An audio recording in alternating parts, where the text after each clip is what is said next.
Hello guys, welcome back to my YouTube channel. Kung ikaw ay hindi pa nakapag-subscribe, please subscribe guys para updated ka sa aking mga na-upload na videos.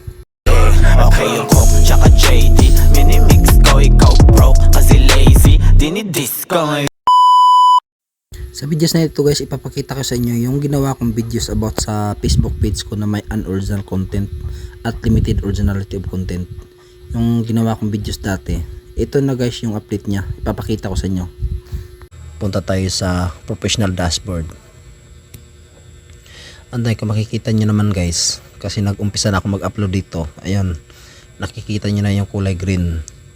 At saka nung October 12, doon nawala yung violation ko doon sa limited or unoriginal. Ito na all levels complete simula nung nawala yung ano ko, violation na unoriginal at saka limited. Ito guys, ipapakita ko sa inyo yung update nya. Punta tayo sa page recommendation and then click monetization tayo. Ito na siya guys. Kung makikita nyo naman, wala na yung limited originality of content at unoriginal content. May nakalagay na request another review, pero di ako magre-review guys dahil wala naman akong violation na dapat i-review sa page ko. Ito yung unang videos na ginawa ko guys about sa pag-submit ko ng appeal. Ito siya guys, tingnan nyo at siguro yung tapusin nyo yung videos na ito dahil dinugtong ko lang yung videos na una kong ginawa about sa pag-submit ko ng appeal sa limited at unoriginal content.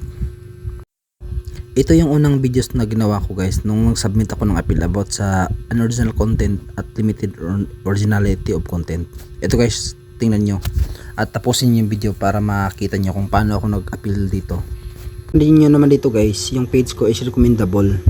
And then pag na-click natin yung monetization guys, ito yung lalabas. Limited originality of content and unoriginal content. Ito siya guys. Magsasubmit tayo ng appeal guys about dito. Nung una, i-screenshot muna natin to guys. And then balik tayo. Pati itong profile natin i-screenshot. Ito. And then copy link natin yung link ng page natin. At pagkatapos guys, punta tayo dito sa help and support. Click natin yan. Tapos support inbox. Ito guys, papakita ko sa inyo. Sa your alerts, wala naman akong violation. Dito wala lang yan. Ngayon magsasubmit tayo ng appeal sa report a problem. I-click natin yung report a problem. And then continue to report a problem. And then include in report.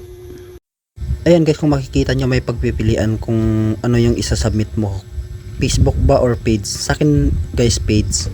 Ayan guys, i-click natin yung page. Submit natin yung in-screenshot natin na picture. Ito yung unang yung profile ko.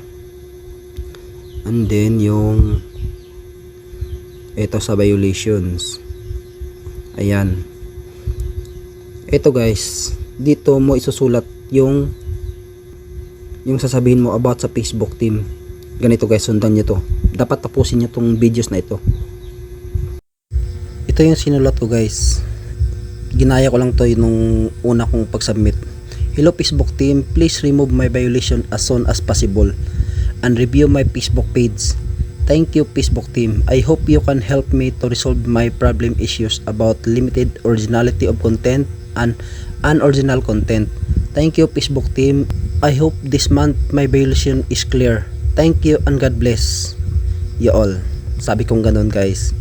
And then sa ibaba, ilagay nyo lang yung page link nyo, yung sa profile nyo. Ayan guys, kung makikita nyo. Ito yung gagayahin lang ito guys.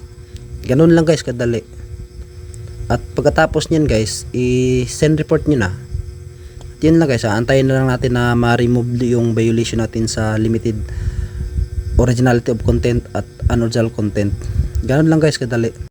And then send report nyo guys. Yun lang. At huwag kalimutang i-subscribe ang ating YouTube channel guys para updated ka sa aking mga na-upload na videos. Thank you guys.